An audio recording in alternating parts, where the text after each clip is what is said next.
மனுஷர்கள் எல்லாரும் நல்ல வாழ்வை பெறுவோம். என்பதெல்லாம் கர்த்தராகிய இயேசு கிறிஸ்து நமக்கு மிகப்பெரிய சாட்சியாக வாழ்ந்து காட்டியிருக்கிறார். ஜீவனுள்ள தேவனில் அவர் அடையாளம் காட்டியிருக்கிறார். நம் குறைகளின் விண்ணப்பங்கள் எல்லாம் கேட்க இருக்கிறார். எந்த சூழலிலும் நமக்காக உதவி செய்ய ஆயத்தமாக இருக்கிற ஒரே தேவன் ஆண்டவராகிய இயேசு கிறிஸ்து மட்டும்தான். உலகத்தில் பாவம் செய்யாத மனுஷர்கள் யாரும் கிடையாது. அந்த ஆண்டவர் சொன்னார், உன் பாவம் ரட்சிக்க உனக்கு நான் இருக்கிறேன், உன் பாவத்தை மன்னிக்கிறேன். வருத்தப்பட்டு பாரம் சுமக்கிறையா, உன் பாரத்தை நான் சுமக்கிறேன் என்று நான் சொல்லி மனிதத்தை தேற்றினார், குறிப்பிட்டார், தன் ஜீவனை தந்து நம்ம எல்லாம் மீட்டெடுத்தார் என்பதெல்லாம் பார்க்கிறோம். விசேஷமாக உலக மக்கள் அனைவருக்கும் இயேசு கிறிஸ்துவின் பிறப்பின் நற்செய்தி ஒரு மிக சந்தோஷத்தை தருகிற நற்செய்தியாக இருக்கிறது. யார் அழைத்தாலும் அவர் குரல் கொடுப்பார், யார் விண்ணப்பம் செய்தாலும் அதற்கு பதில் கிடைக்கும். அப்பேற்பட்ட இரக்கமுள்ள ஆண்டவர் தான் ரட்சகர் இயேசு நமக்காக பிறந்திருக்கிறார்.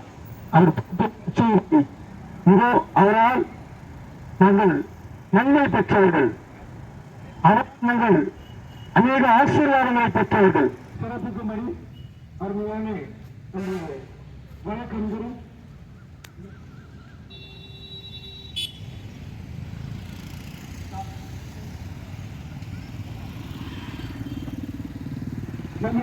தினம் சிறப்பு பெற்ற வணக்கம் குரு.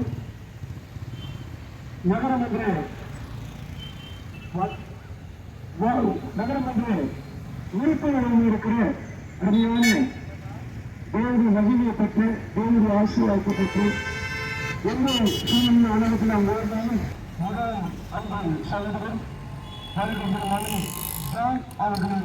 நாங்கள் இயேசு உதவி செய்கிறார் ஊழியர்கள் சார்பாக சார்பாக வாழ்த்து நாங்கள் வரவேற்கிறோம். இந்த நேரத்தில் அவர் உதவிக்கு ஆறாவது நான்கு ஜபக்காரன் ஆறாவது கலந்து கொள்ளுவது அவர்கள் இந்த நேரத்தை கர்த்தருக்காக கொடுக்கிறார். அவர்கள் இந்த நேரத்தில் கூட ஊழியர்கள் சார்பாக அவர்கள் வந்திருக்கிறது. நாங்கள் வாழ்த்து கடவுளுக்கு நன்றி சொல்கிறோம், கைப்பற்றி மையப்படுத்துகிறோம். எல்லாரும் நிச்சயமாக கைப்பற்றி நான் சொன்ன அநேக வேலைகள் உண்டு. ஆனாலும் ஆண்டவரின் வேலைக்காக யார் போவான்?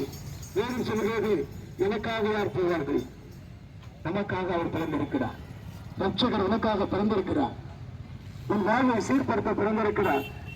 உன் துன்பத்தை இழந்தவருக்கு விடுதலை தராக இயேசு பிறந்திருக்கிறார். உன் கஷ்டத்தை போக்க இயேசு பிறந்திருக்கிறார். உன் வாழ்வின் விடுதலை தர இயேசு பிறந்திருக்கிறார். தேசத்தில் சமாதானம் தர இயேசு பிறந்திருக்கிறார். அவர் சமாதானத்தின் தேவனாக இருக்கிறார். ஆலோசனையின் கர்த்தராக இருக்கிறார். துக்கப்படுகிற யாவருக்கும் அவர் மிகப்பெரிய நம்பிக்கை ஊட்டுகிற தேவனாக இருக்கிறார். அப்படிப்பட்ட ஆண்டவர் இயேசுதான் இந்த அருமையான பிறப்பின் நன்னாளை நாங்கள் கொண்டாட வந்திருக்கிறோம். பிறப்பின் நற்செய்தி சொல்ல வந்திருக்கிறோம். ஆகவே ஆண்டவராகிய இயேசு கிறிஸ்து உங்களுடைய எல்லாவற்றையும் அவர் அறிந்திருக்கிறார். வேதம் சொல்லுகிறது, உன் தாய் கருவறையில் உருவாகவில்லை இனி நான் பேர் சொல்லி அழைத்தேன் என்று வாக்கு கொடுக்கிறார். உன் தாயின் கருவறையில் உருவாகவில்லை அவர் என்னை அறிந்திருக்கிறார். உன் வேதனை அவருக்கு தெரியும், உன் சூழ்நிலை அவர் தெரியும். இயேசுவே ரட்சம் என்று சொல்லி பாருங்கள்.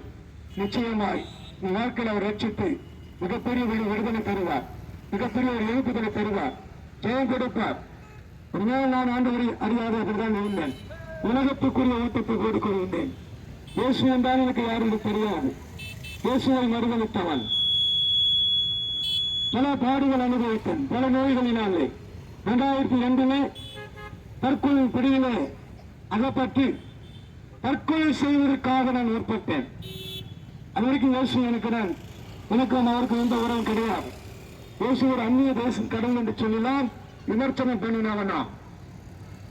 ஆனால் அந்த தற்கொலை செய்து கொண்டு தருவாயில் எல்லாரும் கைவிடப்பட்ட நிலை, மருந்து மாத்திரைகள் மருத்துவம் எல்லா